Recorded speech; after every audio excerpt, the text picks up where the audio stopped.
еще только осознает свой потенциал.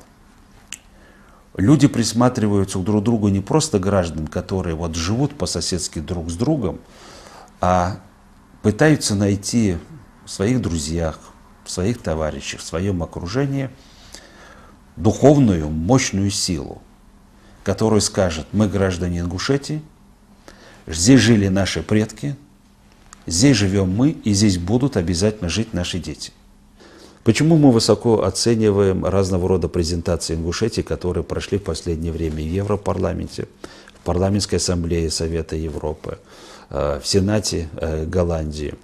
Потому что эти мероприятия крайне важны для того, чтобы открыть Ингушетию. И вслед за Ингушетией раскрыть глубокий внутренний многонациональный мир Российской Федерации.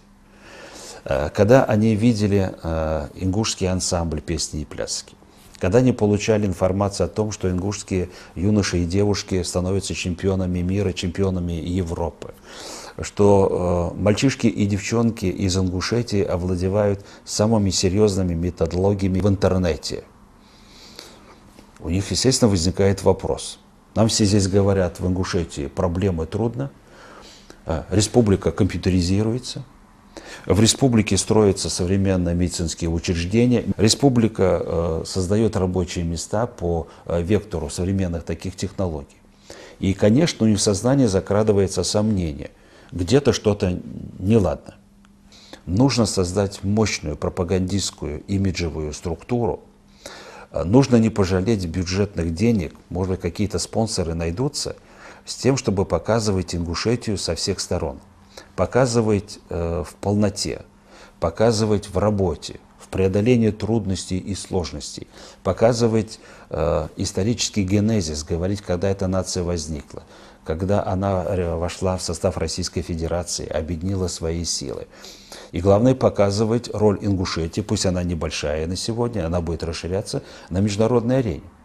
Знаете, перед моими глазами поездка с президентом Ингушетии в Иорданию в прошлом году, в июне прошлого года, и после встречи с королем Иордании мы поехали увидеться, поговорить с представителями вайнахской диаспоры. Зязикова воспринимали как глоток свежего воздуха. К нему подходили, старики молились, подходили, знакомили детей. Эта встреча была более 3 часов.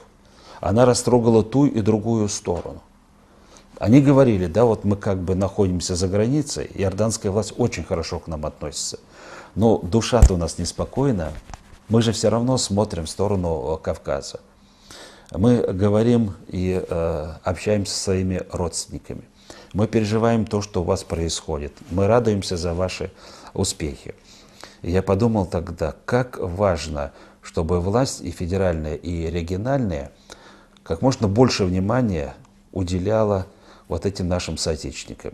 Сегодня их насчитывается в мире 25 миллионов человек. Их надо объединять. Им надо помогать не забыть и родной свой язык, там, чеченский, ингушский, русскую культуру, чтобы они не забыли. Тогда это будут люди, которые, живя на территории другого зарубежного суверенного государства, будут нашими союзниками.